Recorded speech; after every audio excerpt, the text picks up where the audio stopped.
GP 오늘은요 오랜만에 경영, 비즈니스에 대한 책 두 권을 준비해 봤습니다. 하나는 매치메이커스, 다른 하나는 잘 아시는 에어비앤비 스토리입니다. 두 책 사이에 어떤 상관관계가 있느냐, 매치메이커스가 말하는 대표적인 회사가 바로 에어비앤비입니다. 먼저 매치메이커부터 이야기를 하고 그 다음에 에어비앤비 스토리를 말씀드리겠습니다. 매치메이커는 다양한 집단의 멤버들이 모이는 현실 공간 혹은 가상 공간에서 활동합니다. 다면 플랫폼이라고 불린다. 이 플랫폼은 다양한 집단이 만날 수 있는 장소 그 자체다. 그러니까 공급자와 소비자가 만나는 게 눈에 보이는 시장이 아니라 인터넷상의 공간입니다. 이를테면 플랫폼이죠. 예를 든 게 이런 겁니다. 알리바바, 애플, 페이스북, 구글, 마이크로소프트, 뉴스코프, 일본 라쿠텐, 중국의 텐센트, 비자, 이런 것들이 매치메이커입니다. 그 다음에 최근에 각광을 받는 매치메이커로는 에어비앤비, 숙박 공유 서비스, 블라블라카, 프랑스판 우버입니다. 디디 추싱 혹은 디디 콰이디 이거죠. 이것도 우버하고 같은 중국 콜택시고, 플립카트, 랜딩 클럽, 핀터레스트, 이것 많이 아시죠? 핀터레스트, 스포티파이, 그 다음에 우버, 이런 것들인데요. 언젠가 말씀드린 적 있죠. 지금 영국을 통계를 한번 잡아보니까요, 돈을 많이 버는 직업이 있어요. 되게 다들 그냥 영국은 금융이 중요하니까 혹은 축구가 중요하니까 이렇게 생각하시겠죠. 근데 영국 통계를 내보니까 중개인들이 가장 돈을 많이 버죠. 중개인, 주식 중개인, 돈 중개인, 여러가지 중개가 있잖아요. 그게 플랫폼입니다. 플랫폼, 매치메이커입니다. 이런 매치메이커가 그러면 어떤 방식으로 시작되고 이루어지느냐, 이런 겁니다. 최근에 한국에서 이런 논란이 있었죠. 부동산 중개업소는 파는 사람한테도 돈을 받고 사는 사람한테도 돈을 받아요. 다른 나라는 익숙치 않아요. 미국 같은 경우는 파는 사람한테 돈을 받습니다. 임대하는 사람한테 돈을 받아요. 왜? 거기가 수익이 있기 때문에 보는 거죠. 자, 이런 예를 약간 흥미로운 경제학자다운 발상으로 예를 들어놓은 게 있습니다. 부에노스 아이레스에 있는 로즈바라는 성차별적인 방식으로 이성 간의 차이를 잘 이용하는 클럽입니다. 이 클럽에는 풍부한 좌석과 공짜 음료수가 갖춰진 VIP 룸이 있어요. 아주 높은 접근 비용을 낼 생각이 있는 남자라면 이 방에 들어갈 수 있어요. 죄송한데 여성 중에는 아주 매력적인 여성만이 허용됩니다. 이 여성들은 돈 안 내는데 왜? 남자가 초대해 가는 겁니다. 남자가 그 방을 빌리고 그 방으로 여성들을 초대해 가는 방식이죠. 그런데 여성들은 방에 있는 몇몇 남자가 대단히 매력적일지 않을지는 몰라도 대부분은 부자라고 기대할 거라는 거죠. 누가 누구를 왜 얼마나 많이 필요하냐, 그리고 가격 책정 구조를 어떻게 정하고 어느 집단한테 보조금을 줄 것이냐, 이런 것들을 결정하는 거라는 거죠. 이게 매치메이커예요. 그런데 매치메이커는 과연 선진국들의 사무이냐? 그 전에 우리가 이런 매치메이커들이 나타나려면 창조적 파기가 있어야 되잖아요. 그래서 역시나 어느 책들이나 마찬가지로 이 책도 역시 조지 슌페터의 창조적 파기를 언급하고 갑니다. 저도 원문 오랜만에 읽었습니다. 산업의 변화 과정은 과거의 체제를 끊임없이 파괴하고 새로운 체제를 끊임없이 생성하며 안으로부터 경제 체제를 끊임없이 혁신한다. 파괴하고 생성하고 혁신하는 겁니다. 이 과정은 창조적 파괴라는 끊임없는 강풍 속에서 목격되어야 한다. 우리가 창조적 파괴라는 단어를 많이 쓰는데 끊임없는 강풍, 이 문장은 별로 활용을 하지 않아요.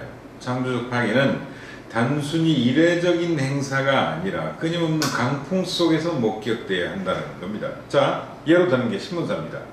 2005년에 미국 종이신문사의 광고 수입은 474억 달러였어요. 2013년에는 얼마쯤 됐을까요? 202억 달러입니다. 10년도 안 됐는데 57%나 급감을 해버렸어요. 또 재밌는 통계 있습니다. 일간지 평균 판매 부수가 95년에는 미국입니다. 5,820만 부였어요. 2014년에는 4,040만 부로 31%가 감소했어요. 일간지 수가 15년 사이 280개나 없어졌어요. 편집국 기자 수는 거의 42%가 축소돼요. 그러니까 이런 경제적 흐름을 정확히 포착을 해라 이거죠. 그럼 우리 시대의 경제적 흐름을 정확하게 예측하는 집단은 뭐냐? 매치메이커라는 겁니다. 아까 부에노스아이레스의 클럽 예를 들었습니다만 그런 매치메이커는 미국에만 존재하느냐? 그게 아니라는 겁니다. 아프리카 케냐를 드러났어요. 우리 지금 뭐 이를테면 삼성페이도 있고 애플페이도 있잖아요. 그런데 다들 충격받습니다만, 저도 맨 처음에 보고 충격받았습니다만, 도리어 아프리카 2014년 9월에 팀 쿡이 애플페이를 출시해요. 삼성이 이거보다 조금 앞섰으니까 한 6개월 앞섰겠죠. 삼성페이. 미국 회사를 인수해가지고 휴대전화로 결제하는 서비스. 그 다음에 명동 가보면 느끼십니다만 중국 사람들은 전부 다 휴대전화를 찍고 가잖아요. 중국은 상당히 이 페이가 발달해 있어요. 휴대전화 페이가. 우리는 상상이 어렵잖아요. 근데 더 놀라운 건 2014년 9월에 미국이 본격적으로 애플페이를 도입하고 발표를 하는데 신용카드에서 이제 휴대전화 페이로 넘어가잖아요. 근데 케냐에서는 이미 대부분의 사람들이 휴대전화를 이용해서 돈을 주고받고 빌리고 그래요. 경제 발전과는 상관이 없는 거죠.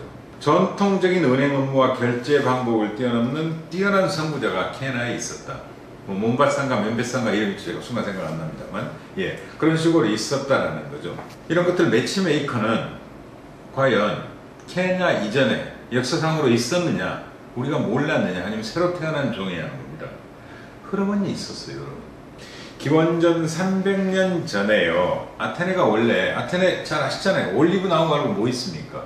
거의 바위산이고, 다만 이제 그 에게해를 중심으로 한 섬나라의 연합체가 과거 아테네 동맹들 아닙니까? 근데 그 사람들은 과연 어떻게 그러면 무역을 통해서 국부를 일궜는데 어떻게 그러면 이런 플랫폼, 일종의 매치메이커들을 활용했느냐?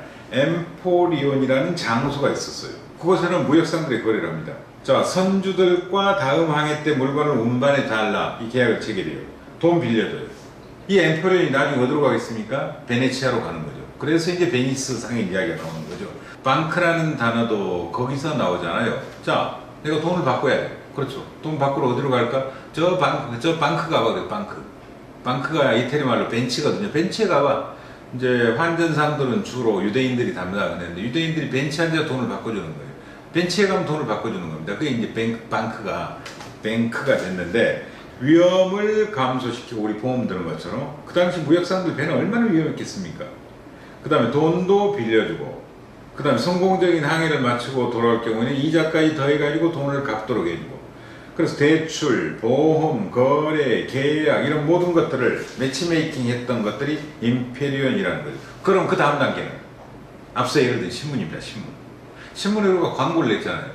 지금은 신문 광고 지명이 딱 정해져 있잖아요. 그리고 광고는 표시하도록 되어 있잖아요. 처음에는 안 그랬어요. 광고를 맨 처음에 신문에 실는다는 것도 상상하기 어려웠어요.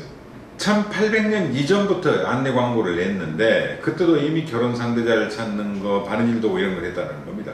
그런데 이제 광고 체계가 달라지고 광고 지면도 달라지잖아요. 우리도 이를테면 백화점 광고 같은 경우 맨 마지막 면 전면이잖아요. 그런 식으로 달라지는 거죠. 매치메이킹을 해주고 있는 거죠. 플랫폼을 해주는 거죠. 중개와 교환 업무를 담당하는 거죠. 이런 매치메이킹이 이를테면 우리 시대의 가장 중요한 경제에서 특별한 영향을 한다는 겁니다. 그래서 매치메이커들은 대부분 선진국 경제에서는 핵심 참가자들이고, 앞으로 이들은 전기와 전신이 주도했던 창조적 파괴라는 강풍 뒤에서 제 역할을 할 것이다라는 겁니다. 아까 말씀드린 창조적 파괴, 그리고 강풍 말씀드렸잖아요. 그래서 과거에는 이런 기능을 한 것이 있었지만 이제 새로운 의미를 부여하는 거죠. 제자리를 찾아주는 거죠. 그래서 이 책의 매치메이커는 새로 발견된 종이라는 조그만 소제목을 합니다. 저자들 소개해야 되겠죠. 한 분은 멀티 플랫폼 경제학의 선구적 연구자라고 소개됩니다. 데이빗 에반스라는 분이고, 또 다른 분은 역시 멀티 플랫폼 경제학의 세계 최고 과학자 리처드 슈말렌지라는 분입니다. 이 두 사람이, 한 분은 시카고대에서 한 분은 MIT에서 공부를 했는데 이 두 분이 공저를 한 책이고 최근에 우리 사회에 번역됐습니다만, 우리가 늘 지금 4차 산업혁명 시대 기업이나 비즈니스 흐름이 어떻게 될 것인가에 대해서는 다들 고민하실 텐데 간단한 거죠. 지난번 책 소개할 때 이야기를 해드린 적 있죠. 페이스북은 자기들이 단 하나도 컨텐츠를 만들지 않아요. 그렇지만 세계 최대의 컨센터지예요. 알리바바는 세계에서 가장 큰 전자상거래 업체예요. 재고는 하나도 없어요. 우버하고 디디 출신은 세계에서 가장 큰 자동차 공유 경제 서비스예요. 자기들이 소유하고 있는 자동차는 하나도 없어요. 이런 겁니다. 이런 거. 매치, 중개, 교환, 알선 이런 것들이 우리 시대의 가장 거대한 흐름이라는 겁니다. 그것을 바로 공영제라는 이름도 있습니다만 새로운 이름 매치메이커스라는 이름으로 설명을 한 겁니다.